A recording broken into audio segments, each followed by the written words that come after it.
Good evening, everyone. Good evening, Joe. How are you doing tonight? Has it been just as crazy as last week?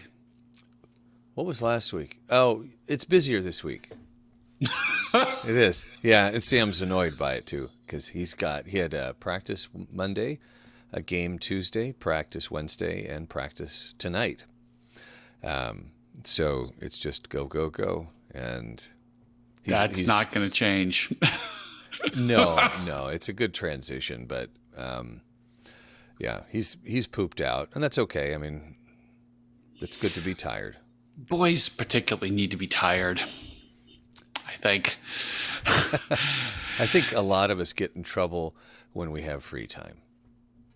Yes, that's it. Well, generally it's true, Yeah. but yeah, when it's season for Jack, which is most of the year, it's something 6 out of the 7 days, at least five, minimum five, usually six. Yeah. Well, and he's That's high just school, what it so is. he's got homework, and so he's got Oh, and then there's that on top of all that. Yeah. yeah, Yeah. But it's worth it. It's worth it. It's a lot of fun, builds character. So so how's everything else? We're enjoying life here. Jesse's taking time off. I don't know when this podcast will get posted.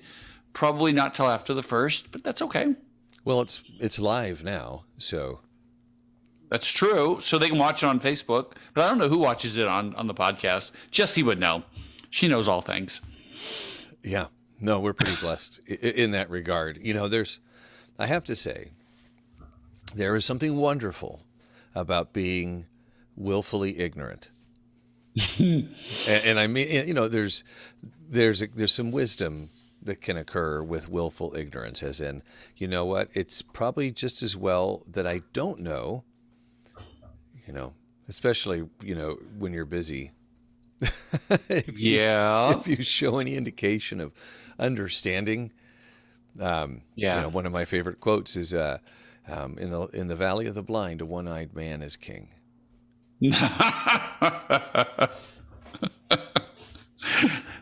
Yeah, it's true. Or queen. There really is. I mean, without digging deep, but sometimes there's a lot of blessing into being a little ignorant. Yeah. I think Solomon said something like that. With more knowledge comes more grief, or something like that. Yeah. That sounds about right. Would that be in Ecclesiastes? Yeah. Yeah. He said something along those lines. So, but anyways, we should probably get into the topic. If there's where I talked about just that your Bible didn't fall out of the sky. I talked about just it was not so much a sermon as it was just a teaching and just explaining a little bit of some basic stuff about how your Bible came to be. And there's a lot I talked about. I talked about the Old Testament and the way it was divided up and a little bit where it came from. I talked about the New Testament. I talked about how you got from what Paul, for example, wrote to what you got, your actual physical Bible, which I have one here somewhere. Your actual Bible. How did you get that? And the translations, and it was a fire hose, I feel like. But Well, it's foundational. It's almost like, when you first show up to a class in college, one of the first things they do is explain, this is what the class is. This is what we're going to be covering. This is how we're going to cover it. And it provides, some important context and perspective on how things are going to move forward. In not dissimilar to when you explain this is apocalyptic writing, or these are songs, or this is historical writing, this is prophetical writing, that you are entering into a genre, and you have certain expectations when you enter that. If you try to enter into the Bible assuming that everything is written in the same genre, then you're going to be making some incorrect assumptions about what you're reading. So yeah. I think understanding how it was put together and what the different books are, why the different books are there. And I think there's probably a lot of people who don't understand that what we call the Old Testament is what those of the Jewish faith call the Bible. Right. That's their Bible. That's it. Yeah. The Torah, is that right? The Tanakh. The Torah is the first 5 books. Right. Which we often translate that the law, but it's actually, the Torah means teaching, but the teaching of Moses. Yeah. But yeah. And it's that whole, and I can't remember the phrase, there's an actual term for it, where the more you learn about a subject, the more you realize you don't know what you know, and your estimation goes down. But if you don't know a lot about a subject, people can really think they're experts at it. So the person who knows just a little bit thinks they know a whole lot more than they do. And what I'm trying to get at is there's a whole lot of people out there who think they know about the Bible, and they really don't. And they talk so authoritatively. And it's just like, you don't have a clue what you're talking about. You really don't. Yep. It's like, but you spout this stuff off, and I hear it in the news, and I hear it in commentary, in just articles, and it's like videos. I'm like, but you really don't know what you're talking about, and yet people do. And then the other side of that is there's so much that I assume people know, even in my own congregation, that I think I need to not always assume that, because it's just so familiar to me, and it's not critical. You just weren't told. There's I don't think there's a specific name for it, but especially in education, upper education, really specifically, that teachers will make the assumption that their students know more than they do, and students would like the teacher to believe that they know more than they do.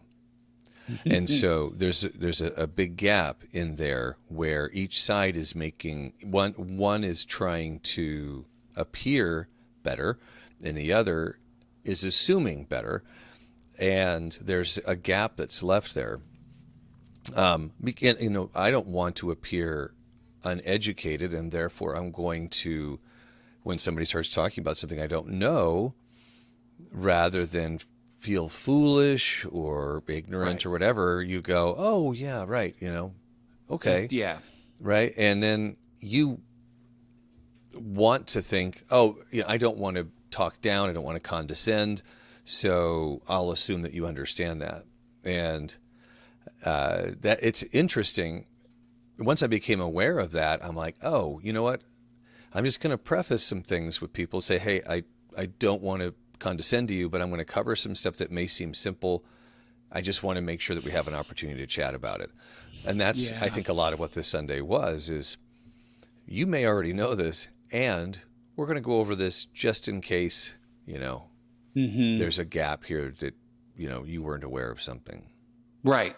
And this is the first part in 7 that I'm not going to do them in a row, because I think that would be tedious, of just these kinds of things, like just some basic stuff that you need to make sure you know about the Bible, so that when somebody says something stupid, you go, no, I know that's not true.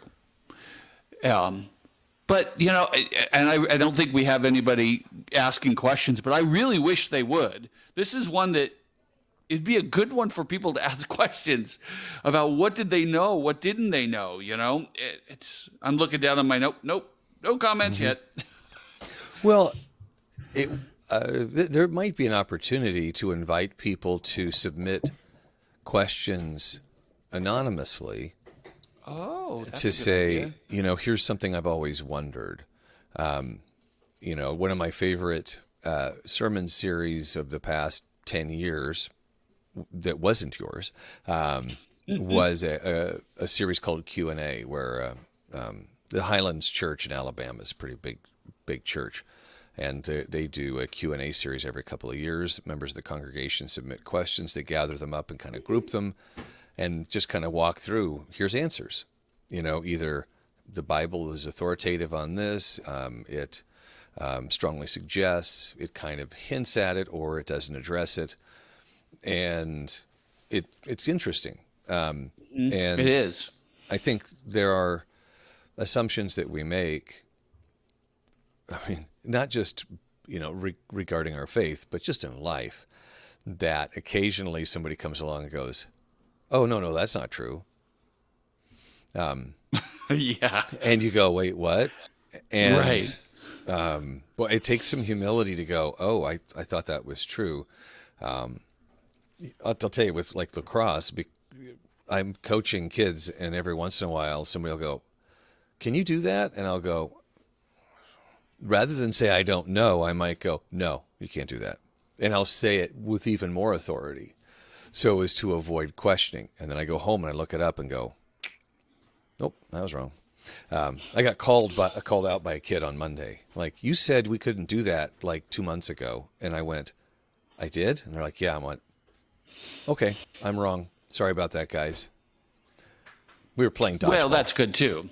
And there is a time and place, not necessarily in my position, but to authoritatively make no, this is what it is, like as a coach. Mm-hmm. But yeah, sometimes but the humility to come back and go, no, I really don't know. And I guess that's a good stance to make in general with Bible stuff. If somebody says something to you and you're not sure of the answer, to just go, I don't know, but I'll come back and get you the answer, because there are answers to virtually every single question, and they've all been asked. Right. So if you don't have an answer, or you don't feel like you have a good answer, just say, let me get back to you, because somebody will have an answer. That I would love to do a series on questions and answers like that. But but here's my feeling is I don't know that I would get enough questions from our congregation. So maybe I need to take their questions and come up with our answers. That might work. Yeah. I could go back to the podcast from that church and take their questions and bring them over. That's what I'm saying. Yeah. All right. Yeah. As long as it's not like 10 years ago, it's like, even if it's less than 5 years, it can't be that different. Right. No, they were they weren't necessarily topical. I'll give you an example of one, and not to, head too close to the deep end or anything, but it was, what does the Bible say about suicide? People wonder about this. They don't ask that question, but they do think about that issue. Yeah. Yeah. There's that Robin Williams movie, What Dreams May Come. Right. Was exploring like that whole idea of the afterlife for someone who's taken their own life, and but that was one of those questions, and I was really interested, you know, and I don't want to spend too much time on that, but I'll tell you what his answer was to that, and at least what my recollection of his response was the Bible doesn't, there is the sin of murder that we have to consider. He also said that if, let's say I'm driving down the road and there is an attractive young woman off on the side of the road, and I turn and I think a lustful thought, and then I run into a pole and die. Does the last thing that I have done in my life, despite living what I believe is a Christian, following Christ and stuff, does that dictate my afterlife? Or does a decision made in trying times when we're not necessarily thinking clearly, so it was just, there was a lot of grace in his response to that, because I think the Bible wasn't authoritative other than thou shalt not murder, but I don't know.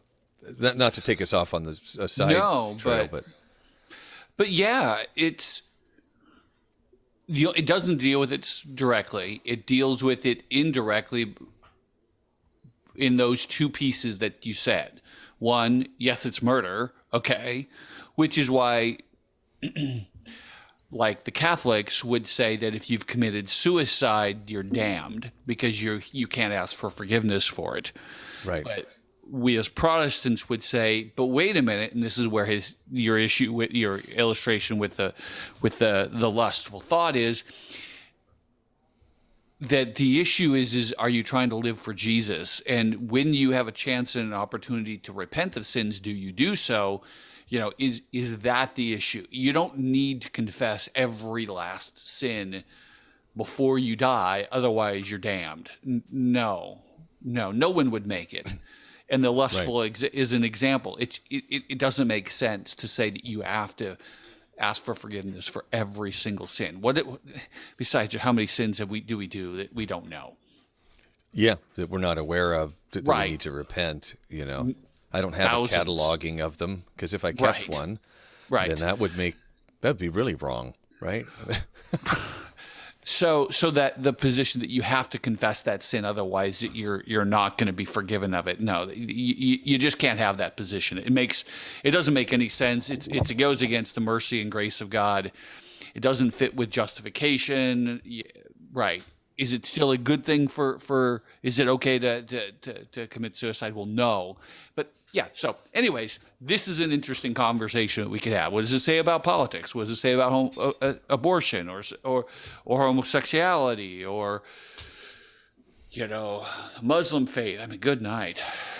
Yeah, I didn't But mean we to would take need us these off on that. beforehand so Yeah, we yeah. can write out the answers carefully. Right. Well, That yeah, one was 'cause an easy one.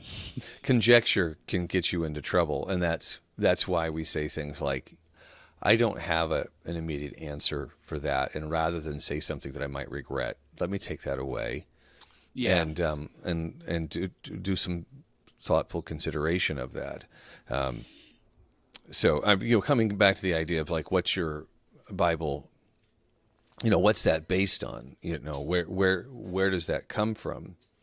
One of the things that really was planted in my mind, or reminded me, and I mentioned it on Sunday, is that part of what you were talking about is the confidence that we can have in the Bible, and that your faith is based on something real.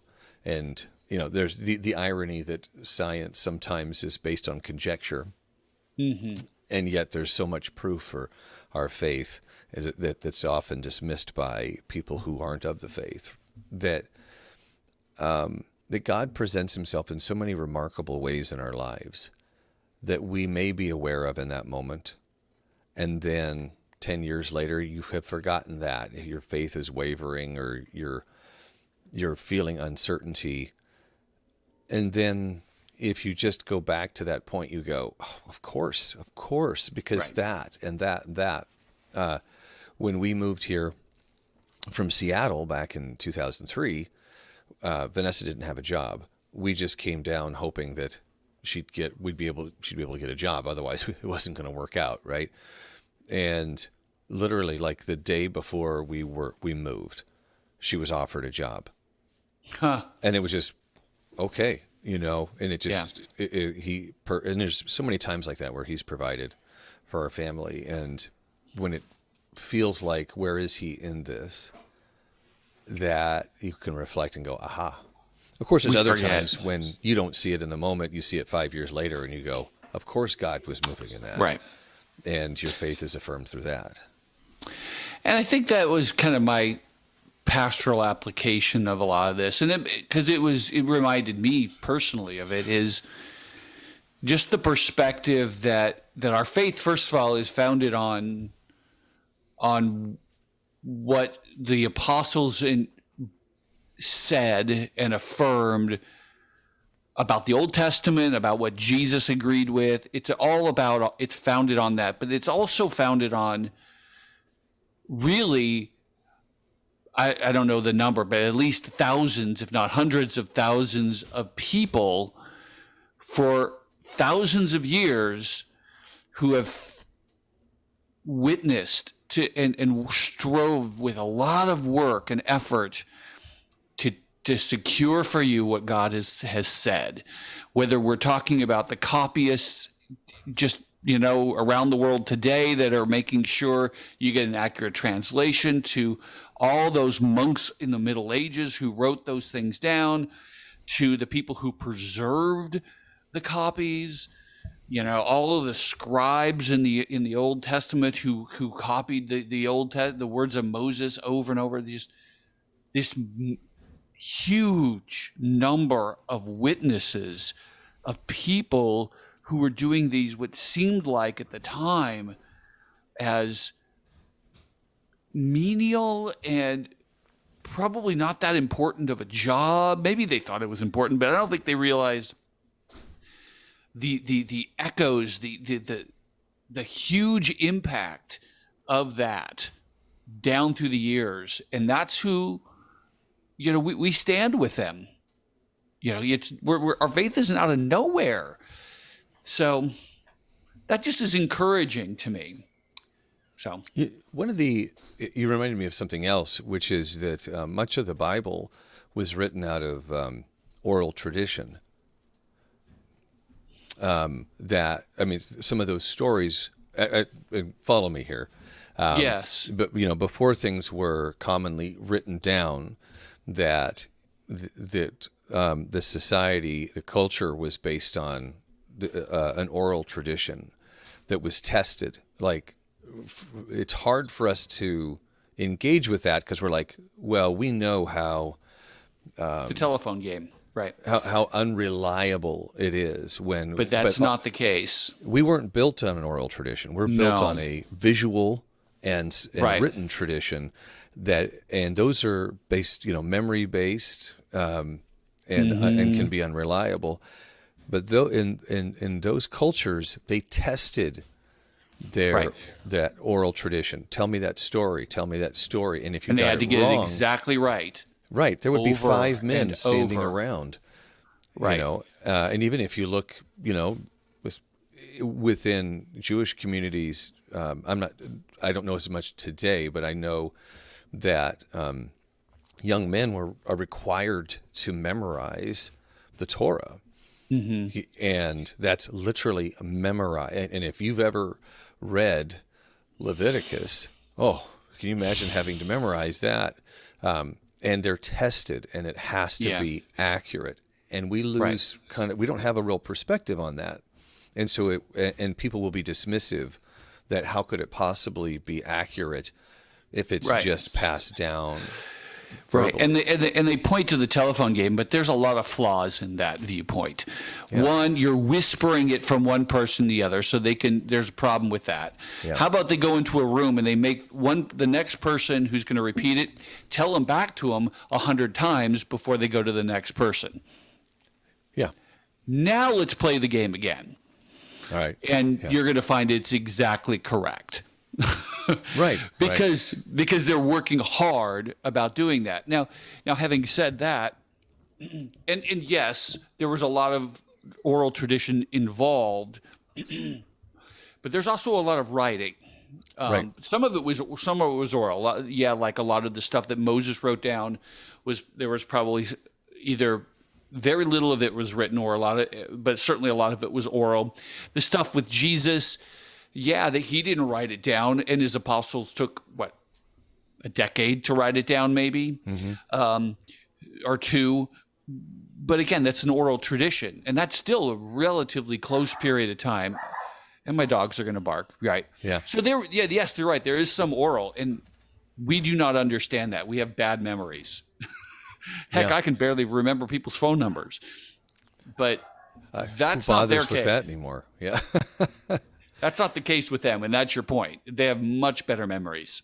Yeah, their brains were. They were practicing from a very young age. Yeah. Vanessa asked me the other day, "Do you remember when we had that get together for my company? 7 years ago, and nobody showed up?" I'm like, I have no idea what you're talking about. Right, but that's not an important fact. No. And if something is important, and we were part of an oral tradition, then it's more concrete and reliable. And Much more reliable than people realize. So, yes. Yeah. And so some of it is oral tradition. Some of the stuff is written down, And certainly they take oral tradition and they turn it into writing. But it's not copies of copies of copies of copies. I mean, in a sense, yes, but when you have 1,000 copies of the same piece of information, you can tell where any variances are. So, lots of copies, yes, but the sheer number. I saw one person was a little surprised on how few we have of like the Iliad. Oh yeah, compared to the Bible. Yeah.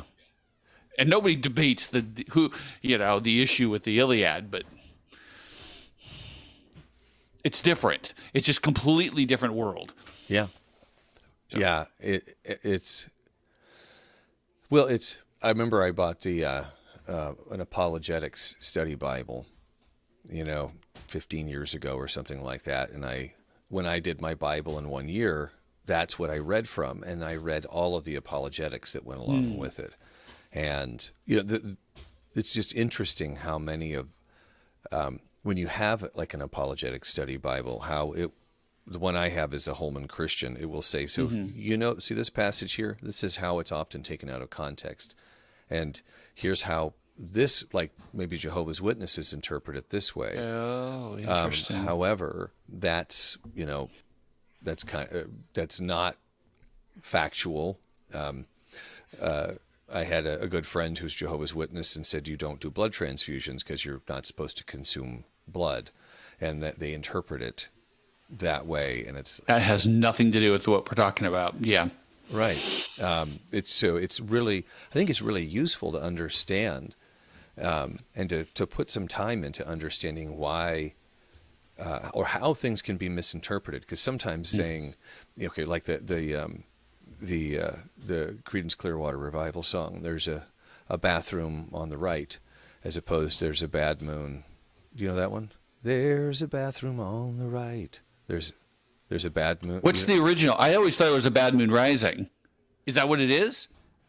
Okay, now I have to look it up. There's a bad moon on the rise. Well, yeah, I always thought it was Hang On to Snoopy, Hang On, but it's not. Same here, right.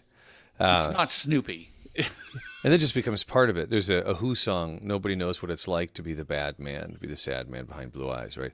For a long time, my wife thought that was about Batman. To be the Batman. Oh, that's funny. Yeah, I say that. I hope she's not listening.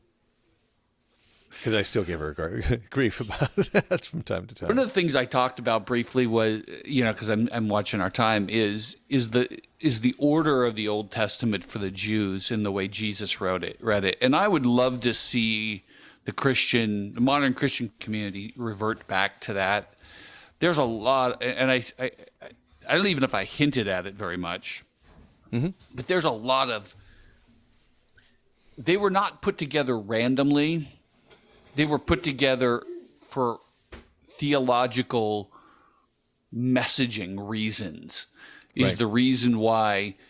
Okay, so after everything was written, and we have the books that we have, there was around 300 to 400 years somewhere before Jesus stepped on the stage, and during that period of time, it's not that they were doing nothing; they were thinking about and processing everything that had been written, and they put those books in a particular order to communicate certain things, and particularly where the seams of those three divisions are, which was the Torah, the prophets, and the writings. There's certain connections that highlight or emphasize certain points.